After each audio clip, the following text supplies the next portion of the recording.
The Draconian vessel Eternal Glory floated in Earth's orbit, its crystal-like body shining in the sunlight. The ship looked like a huge fish made of diamonds, ready to strike at any moment. Inside the ship, Admiral Kita stood straight and stiff on the bridge, looking down at Earth's ships with disgust. His scaly face showed how little he thought of the human vessels approaching his fleet. Kita watched the small human ships getting closer. He couldn't believe these simple creatures had made it to space. Their ships looked rough and basic compared to his beautiful fleet. These humans were supposed to be primitive, he said to Newell, his science officer. But somehow they've reached the stars without even changing their bodies like we did. Newell had spent days studying the humans. Everything he found worried him more and more. These creatures had gotten to space in the strangest ways, using explosions to push their ships, splitting atoms for power, and testing dangerous rockets that often blew up with people inside them.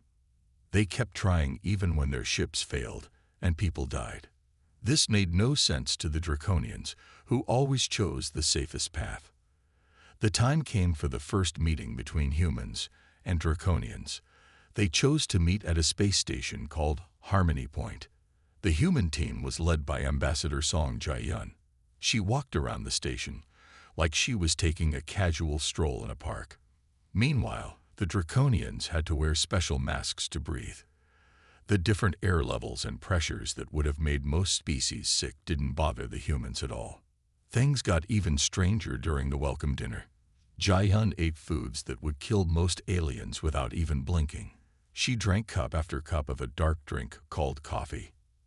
Newell's instruments showed it had enough stimulants to kill a Draconian instantly. The whole Draconian team watched in shock as she then ate something called ghost peppers, all while talking about trade deals and space treaties like she was eating plain rice. Most interesting, Newell wrote in his studies, humans can eat things that would kill any normal species. Their stomachs can handle poisons that would drop a Draconian dead in seconds. He watched Jae-yun ask for seconds of the ghost peppers, his scales turning pale with fear. As the dinner went on, more shocking things came to light.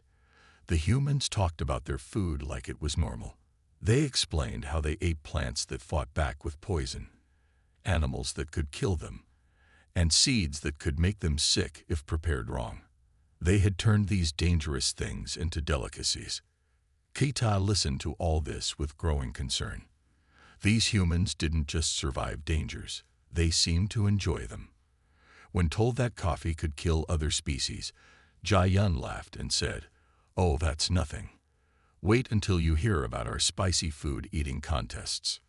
The Draconian team learned that humans actually held competitions to see who could eat the spiciest food. They made their food burn on purpose. They even bred plants to be more dangerous, more painful to eat, just for fun. This made no sense to the Draconians, who had spent thousands of years making everything safer and more comfortable. Newell kept taking notes as the humans shared more stories. They talked about people who ate raw meat for sport, others who drank burning hot drinks for pleasure, and how they used poison plants to make their food taste better.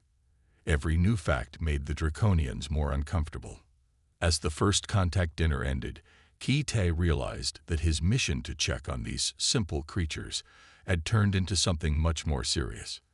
These humans weren't just surviving in space, they were thriving in ways that went against everything the Draconians believed about civilization. He sent an urgent message to the Draconian High Command.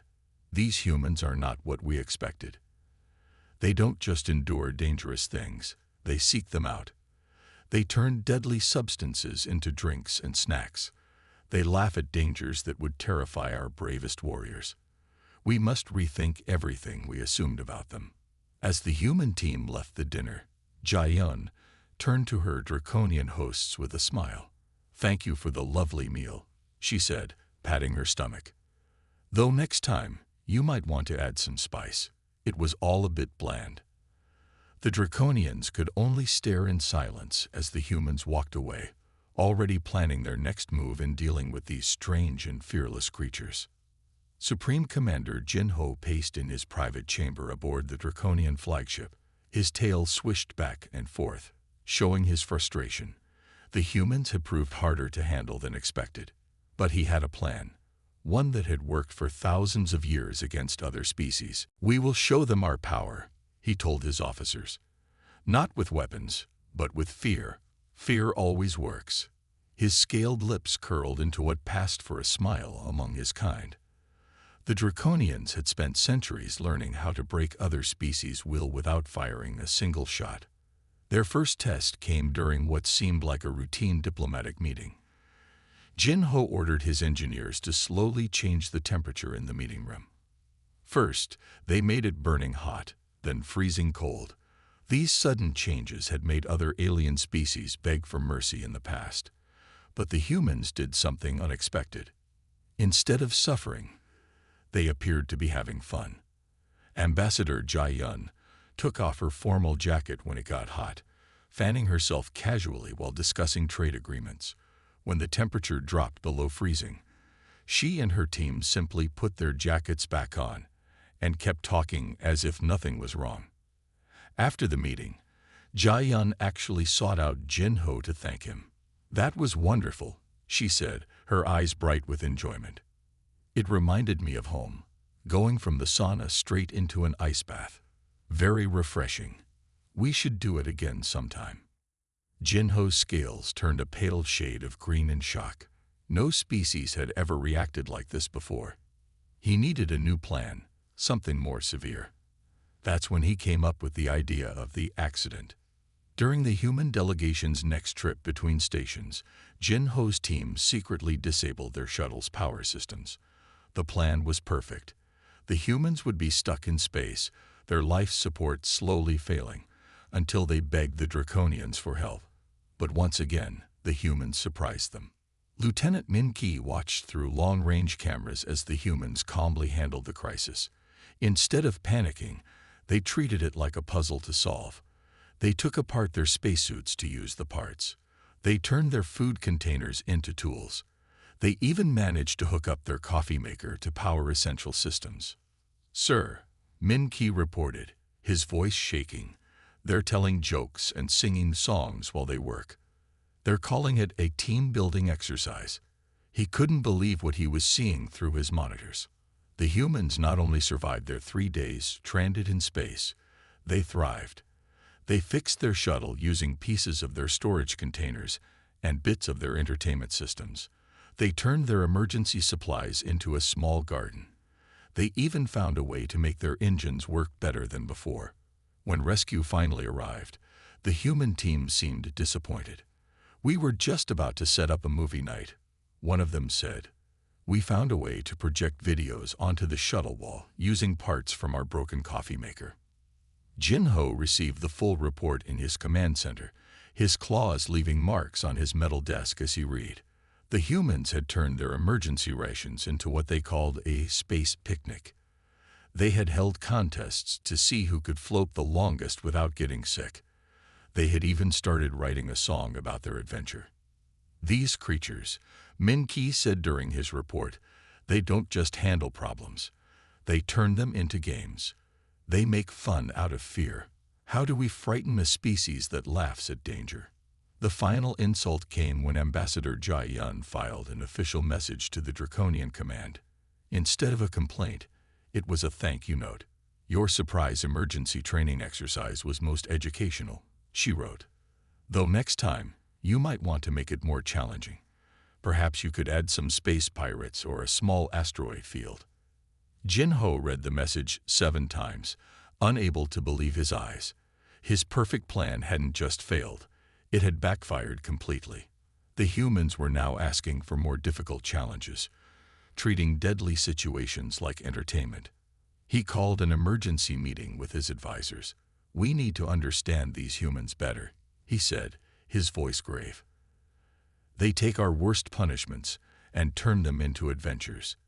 They treat deadly situations like games. What kind of species evolves to be like this?" As they discussed new plans, reports came in from other Draconian ships. The humans had started sharing their space survival tips with other species. They were teaching others how to enjoy extreme conditions, how to find fun in dangerous situations.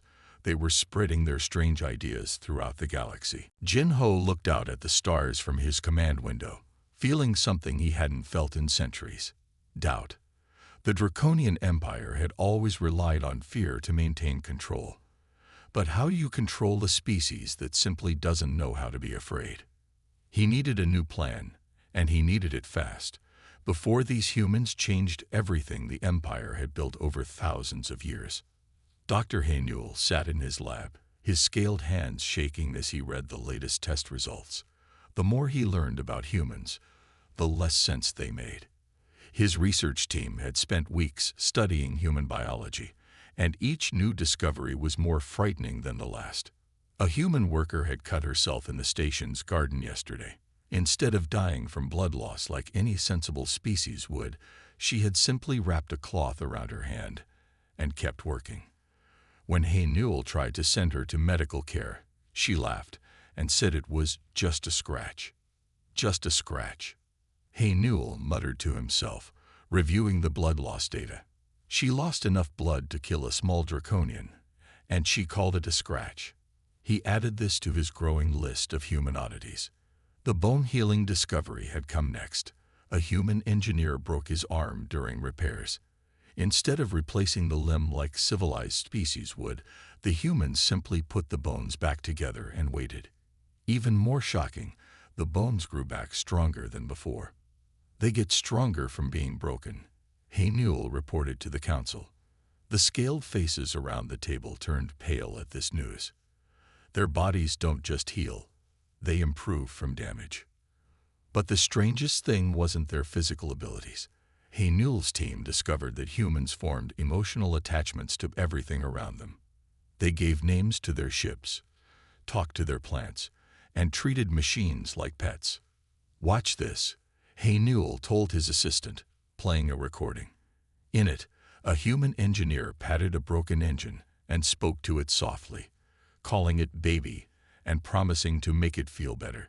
The engine started working shortly after. The council meeting room fell silent as Haynewell shared more findings. Humans named their weapons, treating them like trusted friends. They decorated their living spaces with pictures of machines. They even created small robot companions and treated them like family members. They call this anthropomorphizing, Haynewell explained, struggling with the strange word. They give everything human-like qualities. They believe their machines have feelings. They form bonds with artificial things as strong as their bonds with living creatures. One council member raised a trembling hand. "Are you saying they can form emotional attachments to anything?" "Anything," Haynewell confirmed. "I saw a human crying over a broken coffee machine yesterday." Crying over a machine. They said it had been a faithful friend for years. But the most disturbing discovery came when studying human sleep patterns. Haynewell's team noticed humans often went days without proper rest. Instead of dying or going insane like any normal species, they entered a strange state they called running on coffee. They stay awake for days, Haynewell reported, showing brain scan images. Their minds enter a state between sleeping and waking. They become unpredictable, sometimes even more efficient, and they do this voluntarily. The research showed humans could function for up to 3 days without sleep. They became strange during this time, laughing at things that weren't funny, solving complex problems in unusual ways, and showing surprising bursts of creativity. One sleep-deprived human rebuilt our entire communication system, Haynewell said. He said he got the idea from a dream he had while awake. The system works better than our original design, and he doesn't even remember doing it. The council watched videos of humans in this zombie-like state. They saw them working, fighting, and even operating complex machinery. The humans moved like they were half asleep, but they kept going, kept working, kept thinking. Most species need regular sleep cycles to maintain sanity, Haynewell explained. Humans just keep going. They drink their coffee, enter this strange state, and continue functioning. Sometimes they function better than when they're fully awake. As his presentation ended, Newell shared his most worrying conclusion. These humans aren't just tough. They're almost impossible to stop. They heal from injuries that should kill them. They form alliances with machines and artificial beings. They can stay awake for days, becoming more unpredictable and sometimes more dangerous as they get tired. The council room stayed quiet for a long time after Newell finished speaking. Finally, one elder spoke up. How do we defend against a species that treats deadly injuries like minor inconveniences, forms armies of loyal machines, and doesn't even need to sleep properly? Newell looked at his data one more time and gave the only answer he could. I don't think we can. We need to understand them better before we even think about trying to control them. And right now, they make no sense at all. Outside the council room, a human technician was talking softly to a cleaning robot, patting it and promising it an oil change after its hard work. Newell watched, his scales rippling with fear.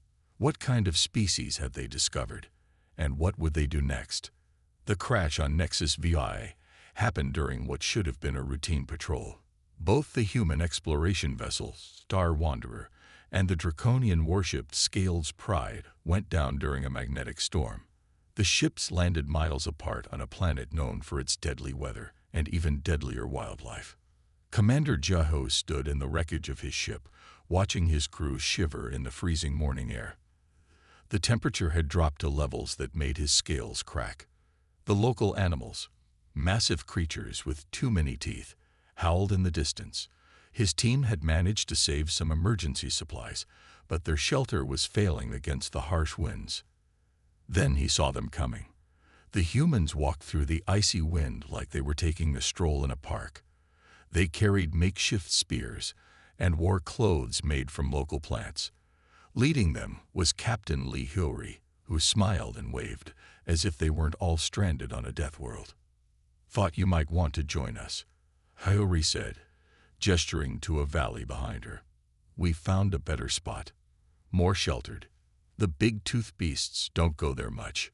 Jaiho wanted to refuse. His pride as a Draconian commander demanded it, but another icy blast changed his mind. His people were dying, and the humans seemed to be thriving. They gathered their supplies and followed. The human camp shocked him. In just 2 days, they had built solid shelters using fallen trees and large leaves. They had a fire burning, somehow waterproof despite the constant rain. They had even set up traps to catch small animals for food. How? Jaiho asked, watching the human cook team prepare some local creature. How did you learn all this so quickly? Hillary shrugged. We watched the local animals, saw where they sheltered, what they ate. Plus, lots of us went camping as kids. This is just camping with extra teeth. The humans taught the Draconians how to build better shelters. They showed them which plants could hold water, which could be eaten, which could be used for medicine. When one of Jaiho's officers got sick from eating the wrong fruit, the humans knew exactly which leaves would help him feel better. But the real surprise came when the humans started making friends with the local wildlife. A pack of 6-legged predators had been stalking their camp. Instead of killing them, Hyore's team started leaving out food. Day by day, the creatures came closer. They're just curious, Hyori explained, scratching behind the ears of a beast that could easily bite her in half. Most predators are. Show them respect, show them kindness, and they'll usually return the favor. Within a week, these deadly monsters were helping guard the camp. They'd warned of approaching storms and bigger predators. The humans had turned one of the planet's greatest threats into an ally. Then came the big storm. The sky turned green, and the wind grew strong enough to throw rocks. The temperature swung from burning hot to freezing cold in minutes. The humans didn't hesitate. They helped move everyone into deeper caves they had found. The magnetic fields are going crazy, one of Jaiho's scientists reported. We won't survive out here. But the humans weren't listening. They were already organizing rescue teams. Jaiho watched in amazement as humans ran out into conditions that should have killed them instantly. They carried Draconian children to safety, helped injured officers through the storm, and even went back for personal items they knew were important to their scaled companions. "Stop," Jiho ordered when he saw Hyorai preparing to go out again. "You'll die out there." Hyorai just grinned, rain streaming down her face. "Probably not. But there's still people out there who need help. That's what matters." She disappeared into the storm before he could argue. His fleet suffered heavy losses that day. The humans used their deep knowledge of the asteroid's tunnels to appear and disappear at will. They turned mining explosions into carefully planned traps. They even used their waste disposal systems to launch surprise attacks. Their entire culture is built on survival, Tai Hyun reported to High Command. Everything they make can become a weapon. Every tool can be used to fight. Even their children play games that teach them warfare. He showed them videos of human sports, games where they practiced running, fighting, and working together as teams. Their action movies taught them how to handle weapons, how to fight in different conditions, how to think quickly in battle. And worst of all, he added, they enjoy it. They turned deadly serious training into entertainment. They make games out of learning how to survive. Everything they do prepares them for war, and they don't even realize they're doing it. The final insult came when Sunmai sent him a message after his fleet retreated. "Thanks for the excitement," she said cheerfully. "We've been meaning to test our emergency defenses, though next time, bring more ships." This was barely a workout. Tai Hyun stood at his command window, watching the asteroid grow smaller as his damaged fleet withdrew. The humans had taken a peaceful mining colony and turned it into a fortress in less than an hour. They had transformed simple tools into deadly weapons. They had treated a life-or-death battle like it was a game they play for fun. "We can't beat them," he realized.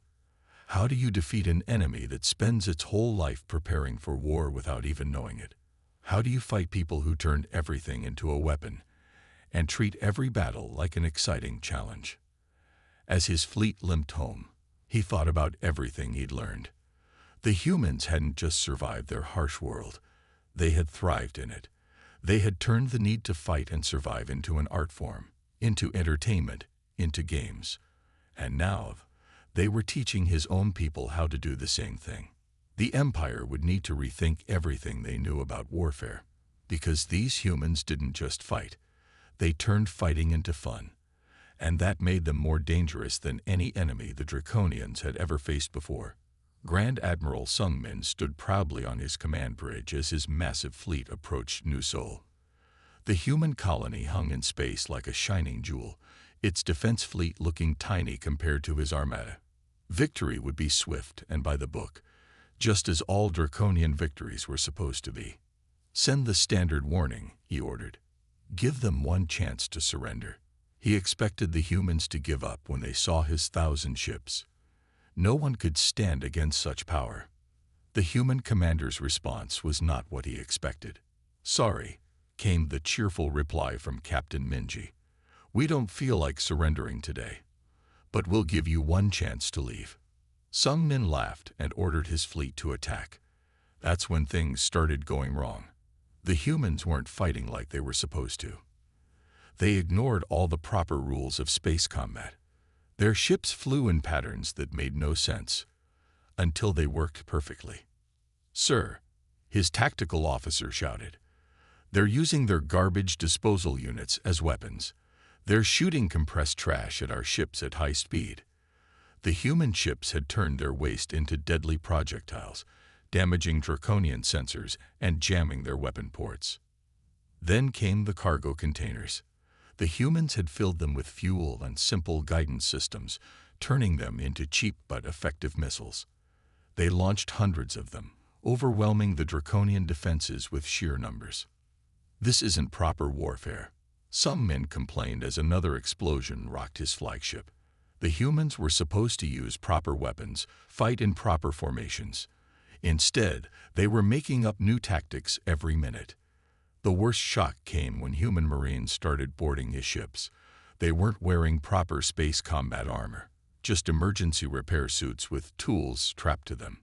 They cut through hull plates with mining lasers, disabled security systems with repair tools, and moved through space using nothing but handheld thrusters. How are they surviving like this? Some men watched in disbelief as humans in simple suits worked in open space, ignoring conditions that should have killed them. They seemed to treat the deadly vacuum of space like it was just another challenge to overcome. The humans had even found ways to use the Draconain's own technology against them. They figured out that Draconain ships couldn't fire weapons while their shields were up, so they timed their attacks to the split second when shields dropped for firing, turning the Draconain's own safety systems into a weakness. Hour after hour, the humans kept working. They used their new animal friends to find lost people. They built windbreaks from whatever they could find. When their ropes broke, they made new ones from plant fibers. When paths were blocked, they found new ways around. They're enjoying this, Jai-Ho realized, watching the human team cheer after rescuing a trapped Draconain scientist. They're treating it like a game, like a challenge to overcome. After 3 days, the storm finally passed. Not a single person had been lost, human or Draconain. The humans had even managed to save most of their supplies and equipment. They immediately started making plans to build better shelters, stronger this time. When rescue finally arrived 2 weeks later, they found something unexpected. The humans and Draconains were working together, living together, even laughing together. The deadly planet had forced them to cooperate, and the humans' strange abilities had kept them all alive. "I need to report something important," Jai-Ho told his superiors later. "These humans, they're different. Hardship doesn't break them. It makes them stronger. They don't just survive problems. They learn from them, grow from them, even enjoy them. And strangest of all, they make others stronger too." Back on Nexus VII, Hiyori and her team were already planning another expedition. They wanted to explore more of the planet, meet more of its creatures, face more of its challenges. They had turned a disaster into an adventure, and they wanted more. Jai-Ho watched them go, finally understanding why humans were so dangerous. They didn't just endure, they adapted, improved, and somehow had fun doing it. And they were teaching others to do the same. Admiral Tai-Hyun's fleet surrounded the human mining colony on asteroid B427, his ships forming a perfect circle of death. He smiled, showing his sharp teeth. This would be an easy victory, just a small mining operation with no weapons or defenses. The humans would surrender quickly. "Attention human settlement," he broadcast on all channels. "You have 1 hour to surrender. Resist, and we will destroy you." He sat back in his command chair, waiting for their desperate plea for mercy. Instead, he got laughter. The human colony leader, a woman named Sun Mai, answered with a smile in her voice. "You might want to rethink that, Admiral. We're not as helpless as you think." Tai-Hyun ignored her warning. He ordered his ships to move closer. That's when his sensors officers started shouting. The humans had turned their mining lasers, tools meant for cutting rock, into weapons. Their drilling machines now pointed at his ships like giant guns. "Impossible," he muttered. But it got worse. The humans had filled their cargo containers with mining explosives and were using them as torpedoes. Their transport ships, fitted with makeshift armor from metal plates, charged his fleet like angry bulls. "Sir," his weapons officer called out, "they're using their fertilizer plants to make bombs. They've turned their farming equipment into rocket launchers." The human colonists had transformed their entire asteroid into a fortress.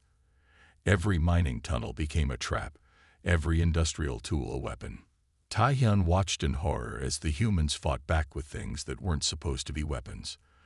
They used mining sensors to detect his ships through clouds of rock dust. They turned their ore processing plants into factories for makeshift weapons. Even their entertainment systems were used to confuse his fleet's communications. During the battle, he captured some of the humans' data files. What he found terrified him. Humans had been preparing for war their entire history. They had survived things that should have killed their whole species: ice ages, giant meteors, supervolcanoes. They had faced extinction dozens of times and won. "Look at this," his intelligence officer said, showing him human entertainment videos. "Their action movies are actually combat training disguised as fun. They teach fighting techniques, survival skills, and battle tactics, all while pretending it's just for enjoyment." The humans had even turned their greatest weakness, their need to practice, into a strength. While other species learned through perfect memory downloads, humans had to repeat things over and over. This meant they could adapt and change their techniques in ways Draconians never thought of. They don't just fight wars, Tahyun realized. They play at war. They turn it into games, into stories, into entertainment. They're always practicing, always preparing, even when they think they're just having fun. They're not following any known battle plans, some men reported frantically to high command. They keep changing tactics. Every time we adapt to one strategy, they switch to something completely different. They're making it up as they fight. His perfectly organized fleet fell into chaos. The humans turned every piece of space debris into a weapon. They used their ships in ways they weren't designed for, pushing engines past safe limits, turning defense systems into offensive weapons. They even found ways to use New Sol's orbital garbage collection system to track Draconian ships in nets of space junk. "Watch out!" someone shouted. A human ship had deliberately vented its engine plasma, creating a cloud of superheated gas that disabled 3 Draconian vessels. Another human crew had filled their life pods with explosives, turning survival equipment into surprise weapons. Minji's voice came over the comm again. "Having fun yet, Admiral? We've got plenty more tricks to show you." The humans were treating this life or death battle like some kind of exciting game.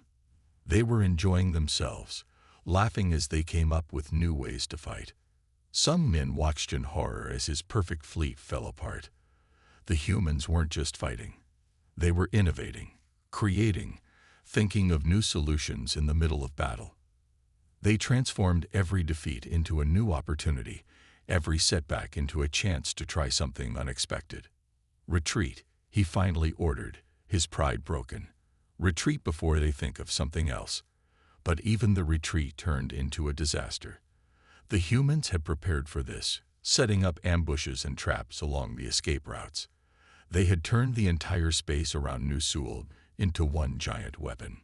Later, writing his report, some men tried to explain what had happened.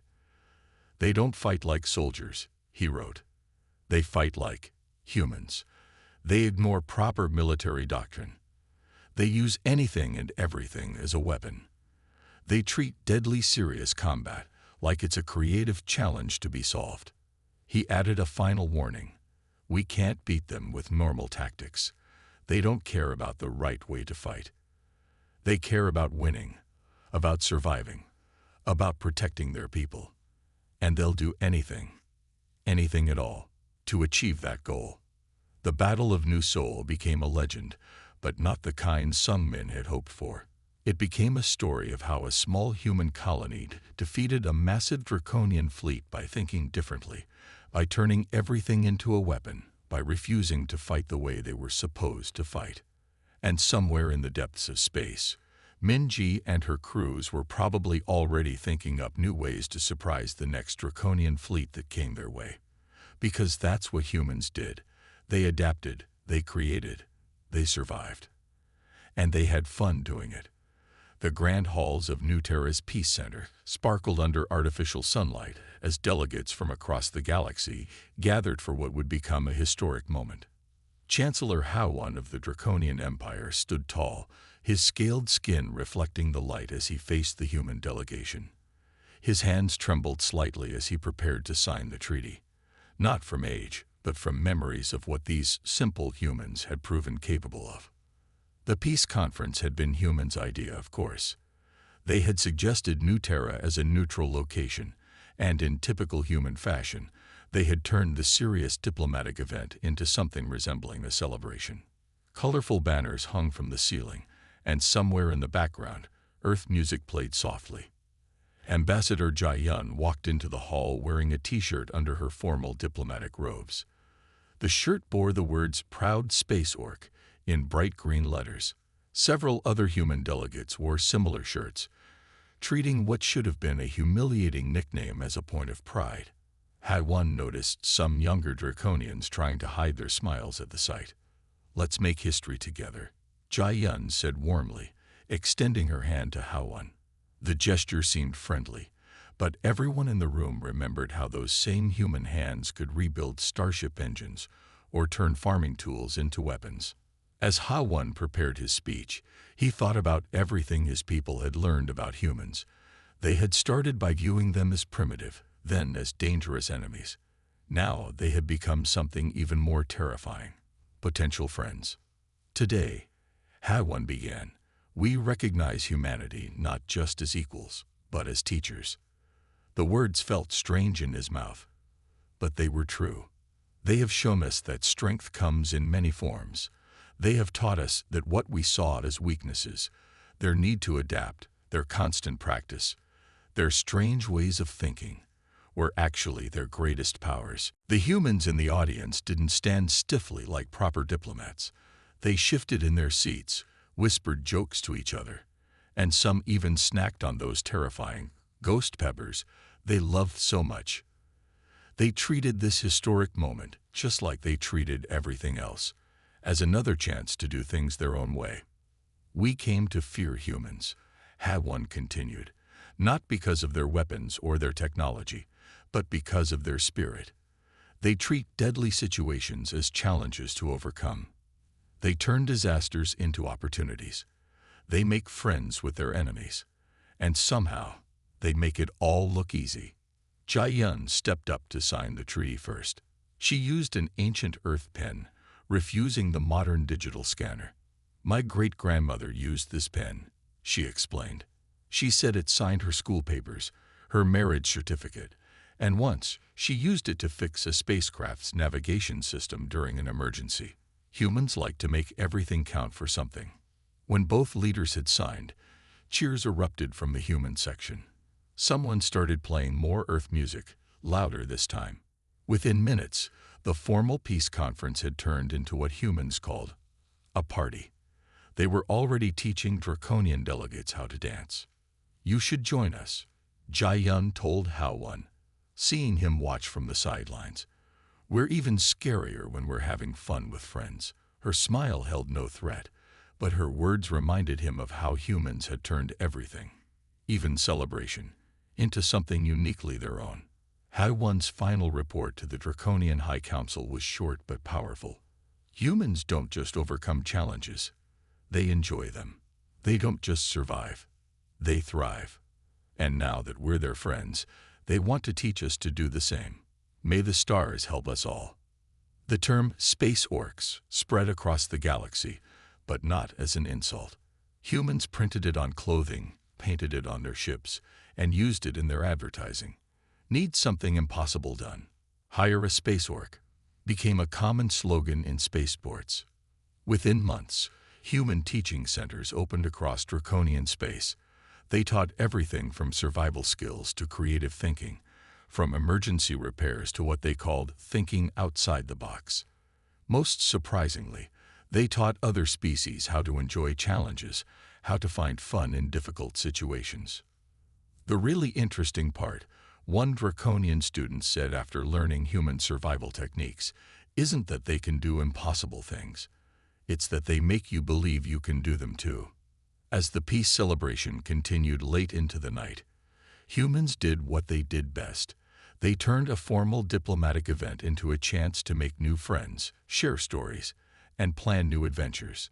They were already talking about joint exploration missions, shared research projects, and cultural exchange programs. The galaxy was changing, and everyone knew it.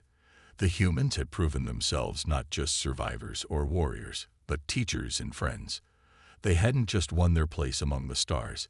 They had changed how everyone else saw the stars too.